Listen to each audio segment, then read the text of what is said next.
प्रिय विद्यार्थियों, आज हम लोग हिंदी व्याकरण में वर्तनी पढ़ेंगे। वर्तनी स्पेलिंग मालूम है ना, इंग्लिश में स्पेलिंग वही है, हिंदी में वर्तनी। दुनिया की एकमात्र भाषा हिंदी है जो जैसे बोली जाती है ठीक वैसे ही लिखी जाती है, और जो जैसे लिखी जाती है ठीक वैसी ही पढ़ी जाती है। बाकी अगर हिंदी को छोड़ दिया जाए तो दुनिया में कोई भी ऐसी भाषा नहीं है जिसको जैसा बोलते हो वैसा ही लिखते हो और जैसा लिखते हो वैसा ही पढ़ते हो। कोई भाषा नहीं है, कोई नहीं है। सिर्फ और सिर्फ ऐसी एक ही भाषा है, वो है हिंदी, कि जो जैसी बोली जाती है ठीक वैसे ही लिखी जाती है और जैसे लिखी जाती है ठीक वैसे ही पढ़ी जाती है। एकमात्र भाषा है हिंदी। और हिंदी व्याकरण इसी हिंदी भाषा को शुद्ध बोलना, पढ़ना, लिखना और समझना सिखाता है। हम लोग वर्तनी पर हैं और वर्तनी संबंधी गलतियां अक्सर होती हैं। वो इसलिए होती हैं क्योंकि हम जैसा बोलते हैं वैसा लिखते हैं या फिर वैसा नहीं लिखते हैं। दोनों ही बातें गलत होने की। जैसा बोला वैसा लिख दिया तब भी गलत, जैसा बोला वैसा नहीं लिखा तब भी गलत। अब मैंने जो बात आपसे कही उसका अर्थ समझाता हूं। मैंने बोला भाषा, भाषा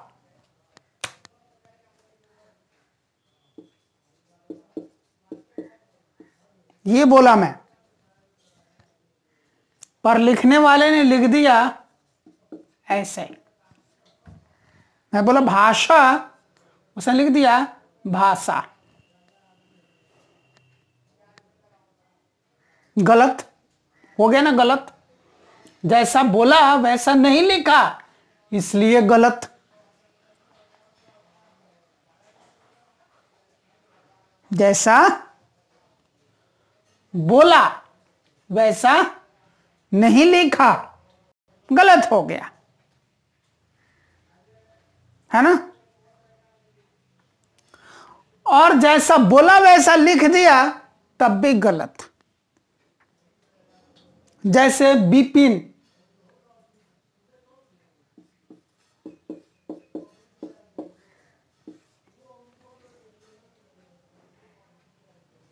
विपिन बोला, विपिन ही लिख दिया तब भी गलत हो गया, क्योंकि विपिन शब्द नहीं, वो विपिन होता है। ये होता है। इसका अर्थ ये है कि हमें उच्चारण बिल्कुल सही आना चाहिए। यहां पर उच्चारण का ज्ञान नहीं था, इसीलिए गलत बोला। बोला ही गलत था, पर लिखने वाले ने लिखा सही सुनकर। मैंने विपिन बोला तो उसने विपिन ही लिखा, उसने गलत नहीं लिखा, पर वो हो गया गलत, क्योंकि अब यहां पर मुझे बोलने का ज्ञान नहीं था, यानी कि उच्चारण करने मुझे सही नहीं आया। तो यहां पर हमको सही उच्चारण भी आना चाहिए ताकि हम शुद्ध बोलें, और फिर उस उच्चारण के अनुसार सुनकर शुद्ध लिखने भी आना चाहिए। यानी कि बोलने वाले को भी सही उच्चारण का ज्ञान होना चाहिए और लिखने वाले को भी सही उच्चारण का ज्ञान होना चाहिए कि इस तरह से अगर उच्चारण निकला, इस तरह की अगर ध्वनि आई है तो उसका ध्वनि चिन्ह ऐसा होगा, ज्ञान होना चाहिए, तभी सब कुछ सही सही होगा, अन्यथा नहीं होगा। अक्सर किन ध्वनियों के साथ गलती होती है, उन ध्वनियों की एक सूची यहां तैयार की है मैंने। क, क, ख, ख, ग, ग, छ, श, ज, ज, ढ़, ळ, ण, न, फ, फ, ब, व, श, श, स, उ, ऊ, ई, ई। फिर इसकी मात्रा का भी ध्यान देना है। उ की मात्रा ऐसे, ऊ की मात्रा ऐसे, ई की मात्रा ऐसे, ई की मात्रा ऐसे, यानी कि ऐसे लिखना है, की।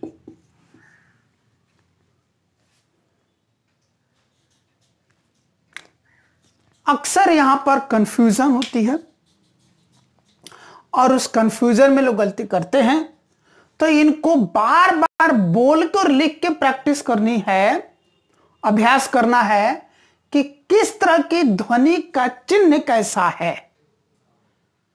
तभी क्या होगा कि सुन के आप सही लिखेंगे और लिखकर सही पढ़ेंगे। तो यहां से विचार करना है। नेक्स्ट है, अगली जो चीज है वो है सर्वनाम के साथ कारक विभक्ति को मिलाकर लिखना चाहिए। सर्वनाम वो शब्द जो संज्ञा के बदले आता है उसे सर्वनाम कहते हैं। जो शब्द संज्ञा के बदले प्रयोग होता है उसे सर्वनाम कहते हैं। और सर्वनाम के साथ जो कारक विभक्ति आती है, कारक,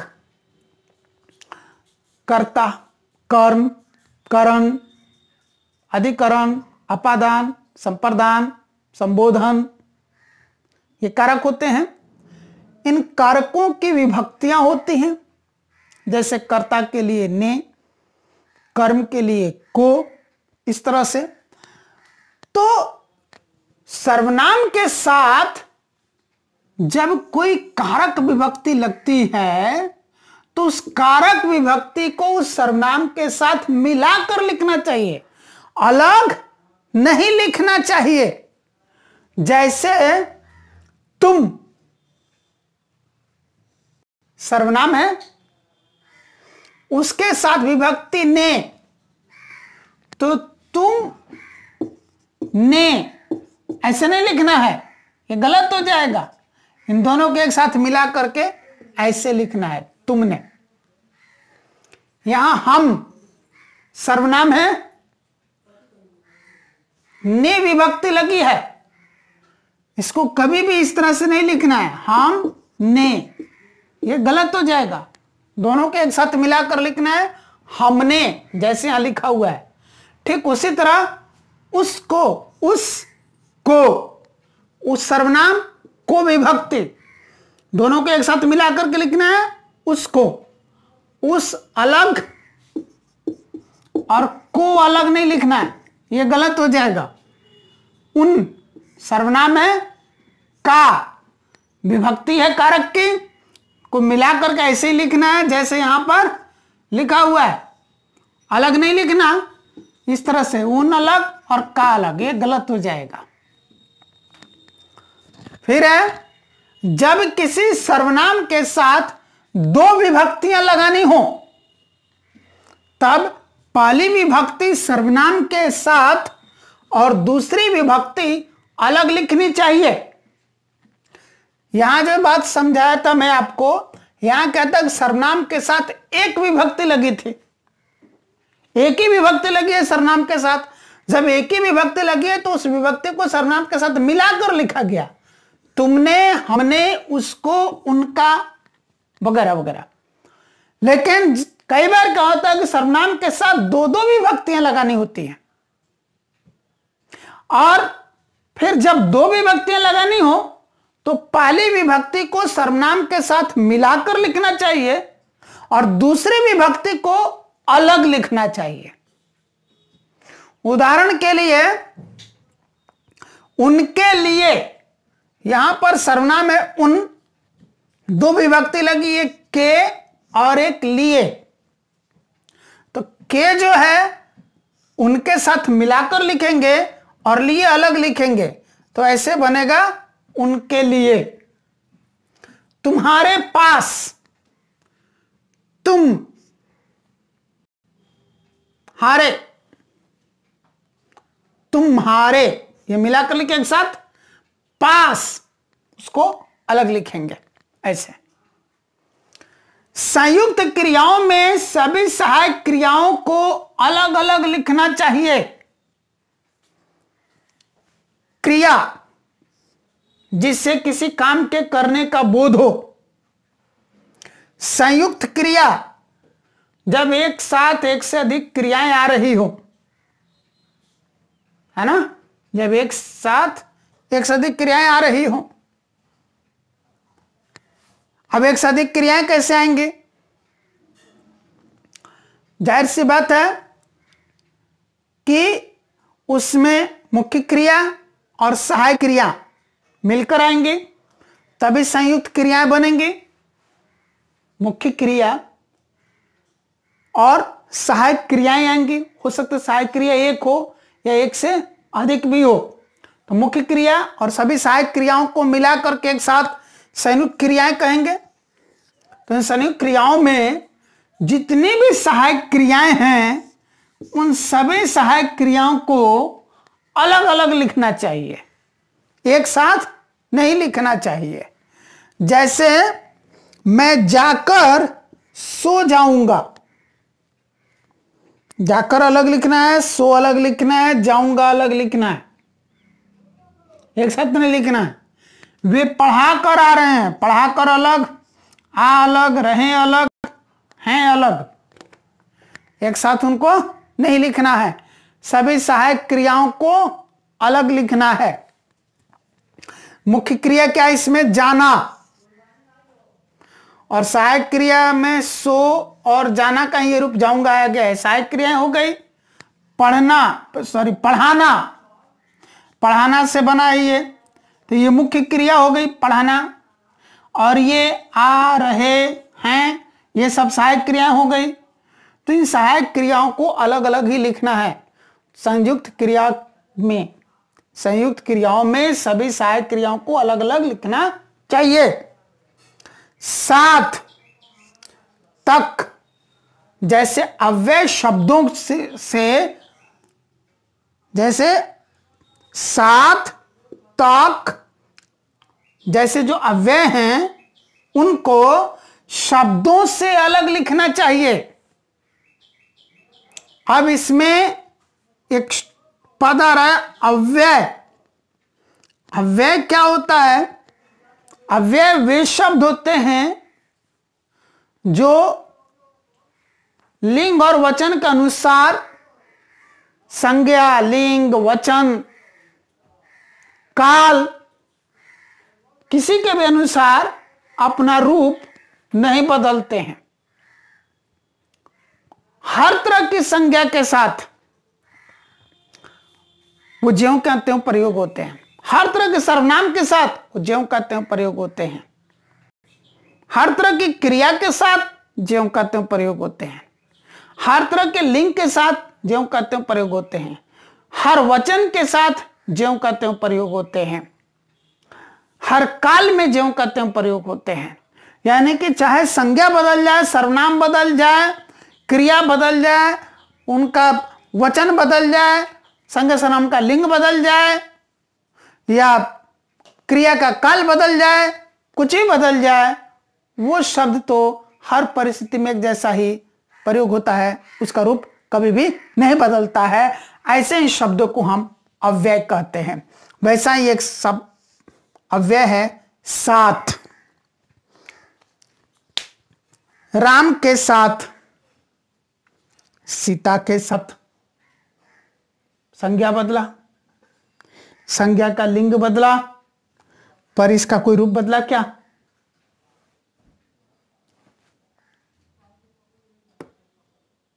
मेरे साथ, हमारे साथ, सर्वनाम बदला, सर्वनाम का वचन बदला, एक वचन से बहुवचन किया, साथ बदला क्या? मुझे तुम्हारे साथ जाना था, मुझे तुम्हारे साथ जाना है, मुझे तुम्हारे साथ जाना होगा। क्रिया बदल दिया, क्रिया का काल बदल दिया, भूतकाल, वर्तमान काल, भविष्यत काल, हर काल में साथ ही तो प्रयोग हो रहा है। यानी कि संज्ञा बदले, सर्वनाम बदले, लिंग बदले, वचन बदले, क्रिया बदले, काल बदले, कुछ ही बदले, पर यह शब्द का रूप ना बदले, ऐसे ही शब्द को अव्यय कहते हैं। तो इस साथ, तक, इस तरह के जो भी अव्यय हैं उनको शब्दों से अलग लिखना चाहिए, शब्दों के साथ मिलाकर नहीं लिखना चाहिए। जैसे आपके साथ, यहां पर साथ शब्द से अलग है। आने तक, आने अलग है, तक अलग है, मिलाकर नहीं लिखना है। फिर है पूर्वकालिक प्रत्यय कर। प्रत्यय एक शब्द है यहां पर, प्रत्यय, और इसका एक जुड़वा भाई होता है, अब क्या कहते हैं उसको, उपसर्ग। उपसर्ग और प्रत्यय, ये दो शब्द हो गए। ये एक मुख्य शब्द है। जो अक्षर या जो शब्दांश इस मुख्य शब्द के शुरू में यहां पर लगता है उसको कहते उपसर्ग, और जो इसके अंत में लगता है यहां पर मुख्य शब्द के, उसी को कहते हैं प्रत्यय। तो उपसर्ग और प्रत्यय, तो एक ऐसे ही प्रत्यय है कर, जो क्रिया शब्दों के अंत में लगता है। कर, जाकर, सोकर, आकर, खाकर, सुनकर, पीकर, रोकर, गाकर, हंसकर, बजाकर, खेलकर, कूदकर, उड़कर, उठकर, बैठकर, वगैरह वगैरह। तो उन क्रियाओं के, क्रिया शब्दों के अंत में लगता है ये कर, इसलिए ये प्रत्यय है। और यह पूर्वकालिक है, पूर्वकालिक। अब जब प्रत्यय पढ़ेंगे तो उसमें उन प्रत्ययों के प्रकार में देखेंगे, वहां पर हम लोग विस्तृत चर्चा करेंगे कि पूर्वकालिक प्रत्यय किसे कहते हैं। तो यहां पर हमको ये समझना है कि जो पूर्वकालिक प्रत्यय है कर, ये हमेशा क्रिया से मिलाकर ही लिखना चाहिए, क्रिया से अलग नहीं लिखना चाहिए।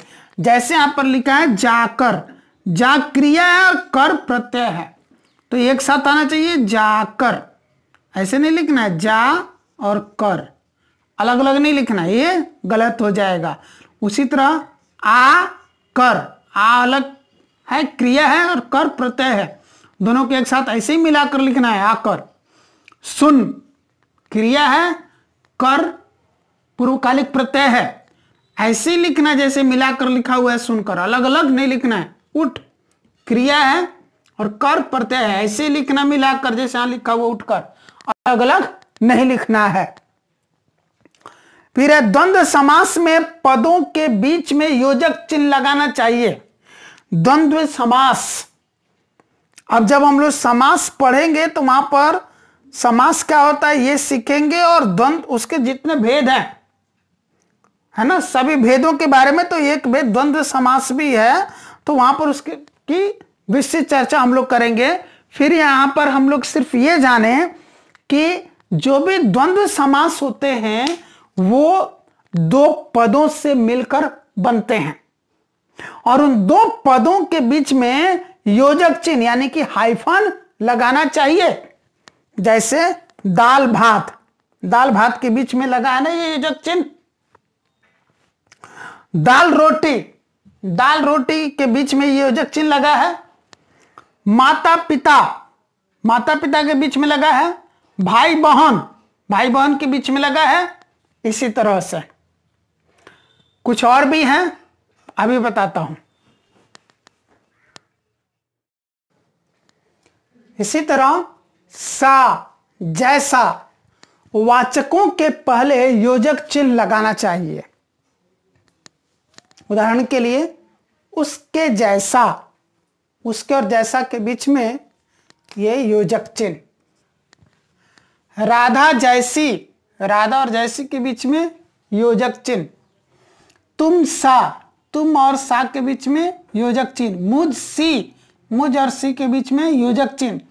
तुझ सी, तुझ और सी के बीच में योजक चिन्ह। पंचमाक्षर, पंचमाक्षर, पंच का अर्थ होता है पांच, अक्षर, ये है पंचम प्लस अक्षर। पंचम का अर्थ हो गया पांचवां अक्षर, पांचवां अक्षर।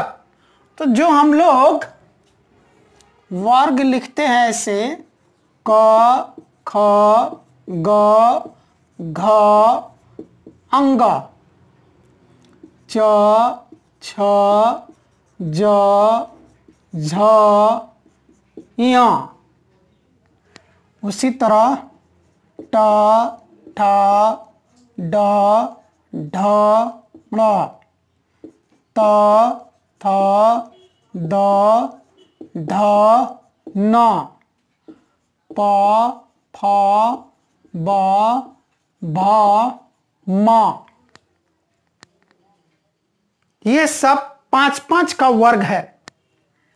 1 2 3 4 5। इस वर्ग में भी 5 है, इसको बोलते हैं क वर्ग। पढ़ाया था 1 2 3 4 5, इसमें भी 5 अक्षर हैं, इसको बोलते हैं च वर्ग। ठीक उसी तरह ये होता है ट वर्ग। 1 2 3 4, 1 2 3 4 5 अक्षर इसमें भी है, ये कहलाता है त वर्ग। 1 2 3 4 5 अक्षर इसमें भी हैं, ये कहलाता है प वर्ग। 1 2 3 4 5 अक्षर इसमें भी है। इन सभी वर्गों में इनका जो पांचवा अक्षर होता है उसी को कहते हैं पंचमाक्षर। पंचम अक्षर, पांचवा अक्षर, है ना। तो इसका पंचमाक्षर क्या है? अंग। च वर्ग का पंचमाक्षर य, ट वर्ग का पंचमाक्षर ण, त वर्ग का पंचमाक्षर न, प वर्ग का पंचमाक्षर म। ये बात समझ में आ गई?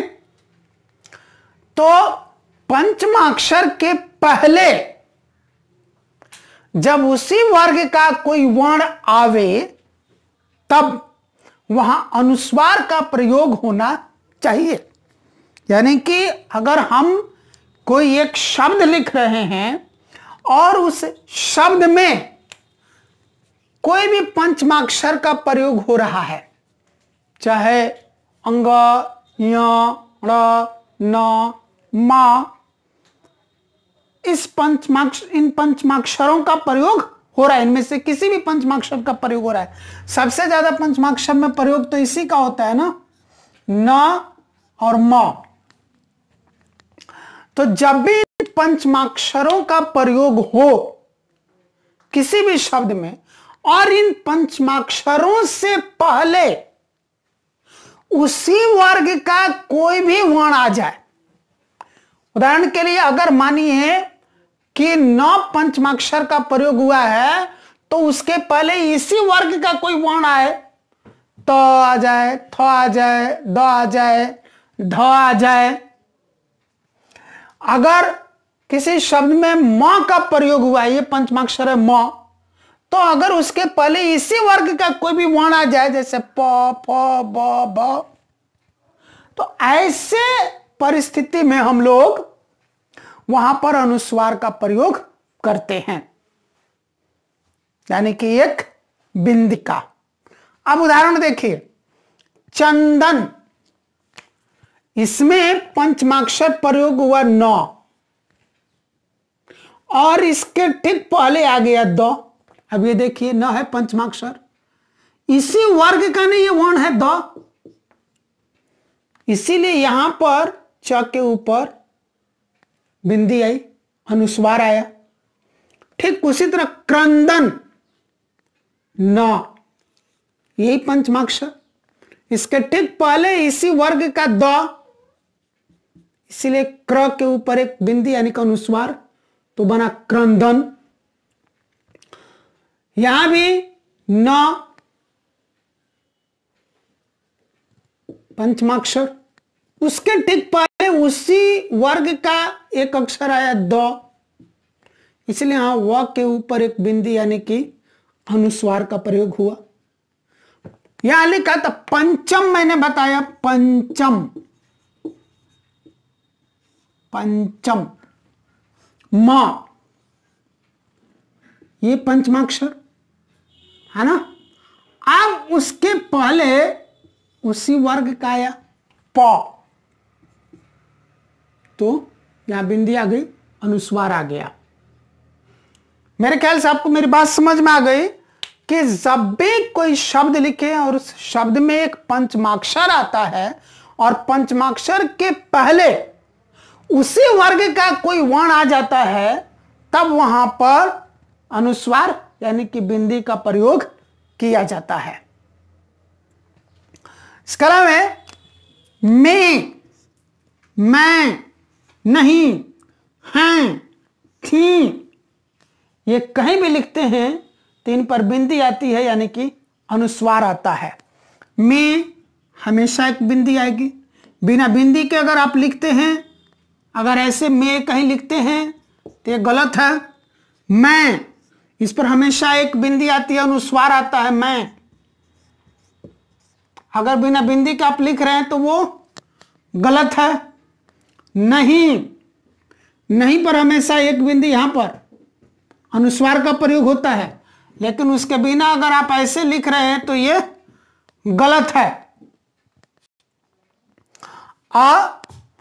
अगर है एक वचन हो जाएगा, जब इसके ऊपर बिंदी यानी कि अनुस्वार लगाएंगे तभी ये बहुवचन बनेगा।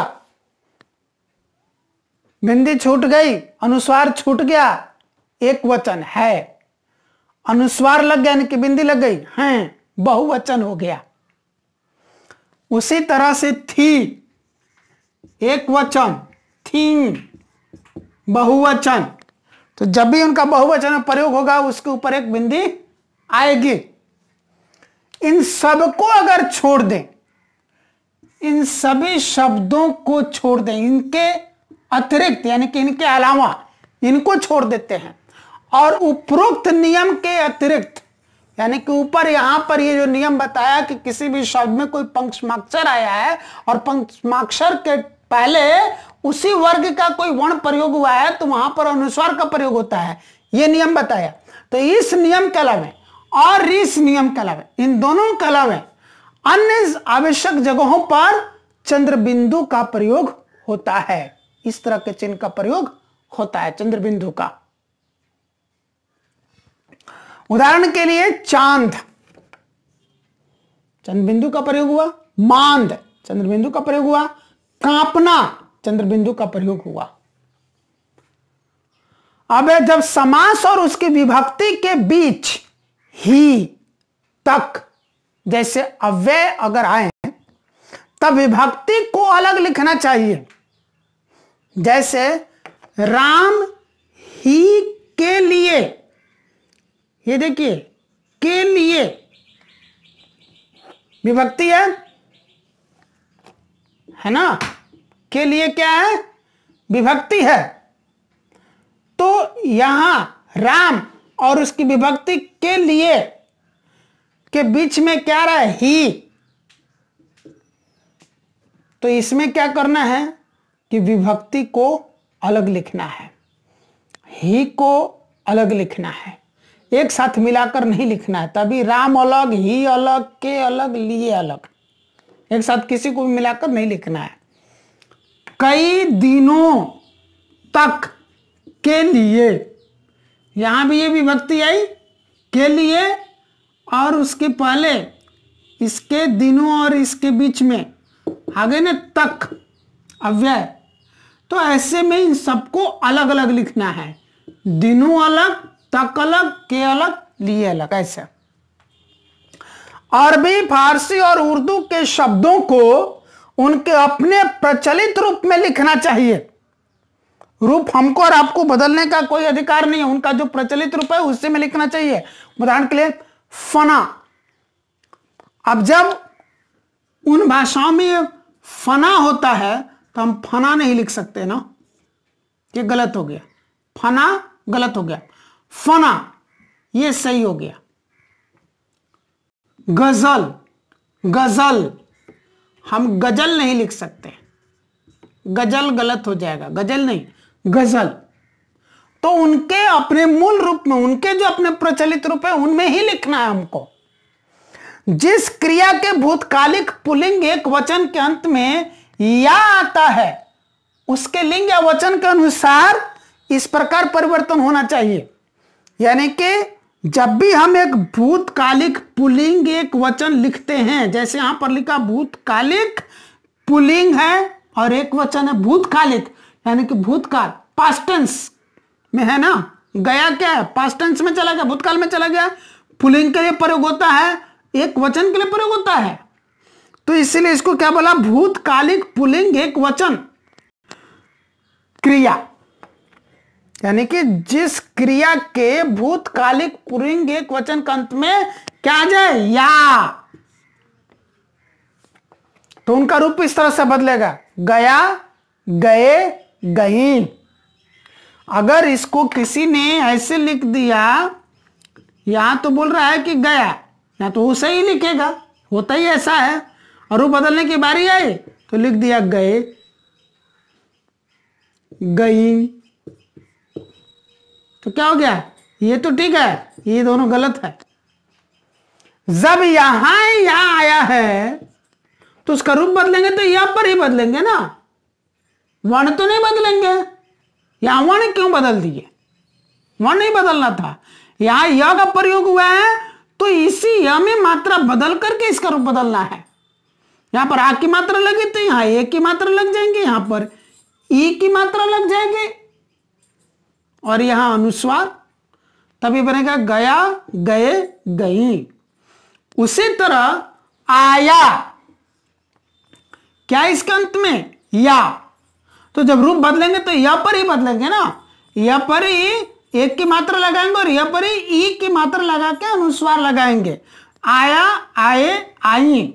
अब ऐसा नहीं कि इधर लिखा आया और यहां लिख दिए आए और यहां लिख दिए आई, चाहे आई, ऐसे, ये गलत है।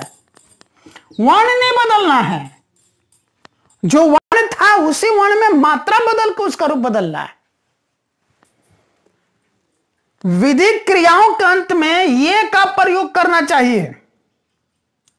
इसका उदाहरण के लिए दीजिए, अगर इसको कोई ऐसे लिखता है दीजिए तो गलत हो गया। आइए, अगर ऐसे लिखेंगे तो गलत हो जाएगा। जाइए, ये गलत है, सही ये है, दीजिए, आइए, जाइए, यह का प्रयोग करना है। दो तीन और हैं विधियां, अभी मैं बताता हूं। बाद अंग्रेजी के जिन शब्दों में आधे ओ या औ ध्वनि का प्रयोग होता है उसे हिंदी में लिखने के लिए आ की मात्रा के ऊपर अर्धचंद्र का प्रयोग किया जाता है। आ की मात्रा यही होती है, आ की मात्रा, और उसके ऊपर अर्धचंद्र, पूर्ण चंद्र बिंदी ऐसे होती है ना, बिंदी हटा देंगे तो अर्धचंद्र हो जाएगा, इसका प्रयोग किया जाता है। जैसे कॉलेज, क में आ की मात्रा लगाए और ऊपर अर्धचंद्र। पूर्ण चंद्र कैसे, आ की मात्रा ऐसे होती है, ये लगा देना है। पूर्ण चंद्र की मात्रा कैसे होता है, ऐसे करके ऐसे बिंदी होती है, तो हमको क्या करना है, आ की मात्रा लगाना और इसके ऊपर अर्धचंद्र यानी कि बिना बिंदी के लगा देनी है ना। तो कॉलेज, नॉलेज, डॉक्टर, हॉस्पिटल ऐसे लिखना है। अरबी, फारसी और उर्दू में संयुक्ताक्षर नहीं होते। संयुक्त अक्षर जैसे हमारे हिंदी में होते हैं ना, जैसे आधा क और त ऐसे संयुक्त होते हैं ना, ऐसा पढ़ते ना वक्त, है ना, ऐसे। तो उक्त क्या लिखते हम लोग, उक्त, उक्त, आधा क और त, ऐसे बहुत सारे अक्षर हैं। अर्ध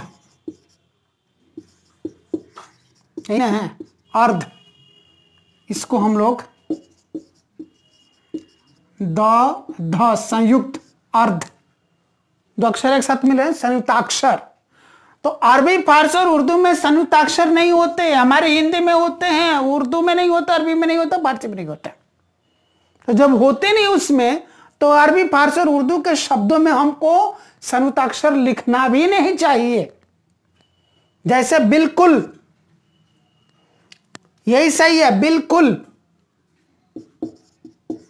ऐसे लिखेंगे तो गलत है। उल्टा ऐसे लिखना है, उलटा हो गया, ऐसे नहीं लिखना है। तस्वीर ऐसे लिखना है, ऐसे नहीं लिखना, ये गलत हो जाएगा क्योंकि संयुक्ताक्षर होते नहीं है अरबी, फारसी और उर्दू में। तो उनके जब शब्दों को, उनके लफ्जों को हम अपनी हिंदी में लिखेंगे तब संयुक्ताक्षर नहीं लिखेंगे, यानी कि उन्हीं के रूप में लिखना है, जिस रूप में उनकी भाषा में प्रयोग होता है उनका रूप अपनी भाषा में लाकर के बदल नहीं देना है। किसी एक वचन शब्द के अंत में यदि आ हो तो उसके बहुवचन में आ की जगह क्या हो जाता है, ए। जैसे हुआ, हुए। किसी एक वचन शब्द में ई की मात्रा हो तो उसके बहुवचन में ई की मात्रा होती है। जैसे नदी, ई की मात्रा है, बड़ी की मात्रा है, बहुवचन बना है नदियां। यहां द में कौन सी मात्रा लगी थी, बड़ी की मात्रा। यहां द में कौन सी मात्रा लगी, छोटी की मात्रा। नदी, नदियां। लड़की, क में कौन सी की मात्रा है, बड़ी की, लड़कियां। क में यहां छोटी की मात्रा हो गई। किसी एक वचन शब्द में ऊ यानी कि बड़ा ऊ की मात्रा अगर हो तो उसके बहुवचन में ऊ की मात्रा, छोटे ऊ की मात्रा होती है। जैसे बहू, हमें बड़े ऊ की मात्रा है, बहुवचन बनाया बहुएं, हमें कौन सी मात्रा लग गई, छोटा ऊ की। वधू, ध में बड़ा ऊ की मात्रा है, बहुवचन में वधुएं, ध में छोटे ऊ की मात्रा हो गई। चाहिए शब्द, चाहिए इसी रूप में लिखा जाना चाहिए, ऐसे, यही सही है। अगर इसको ऐसे लिख दिए तो ये गलत है। तो आज हम लोग वर्तनी सीखे, इसके पहले उच्चारण सीखे थे। उच्चारण और वर्तनी दोनों एक दूसरे से संबंधित है। उच्चारण सही है, वर्तनी सही होगी, वर्तनी सही है, उच्चारण सही होगा। और जब वर्तनी और उच्चारण दोनों सही हैं तो हमारी भाषा भी सही होगी, बोलने में भी, लिखने में भी और पढ़ने में भी। और जब बोलने, लिखने और पढ़ने में सही होगी तो समझने में भी बिल्कुल सही होगी। यही व्याकरण करता है और ये चीज मैं आपको सिखा रहा हूं। और इन चीजों को नजरअंदाज नहीं करना है। अगर अपनी परीक्षाओं में भाषा में अच्छे अंक लाने हैं तो इन सभी नियमों को पढ़ना, समझना और सीखना पड़ेगा, इनका अभ्यास करना पड़ेगा। तो आप लोग इसका अच्छी तरह से समझकर अभ्यास करें। धन्यवाद।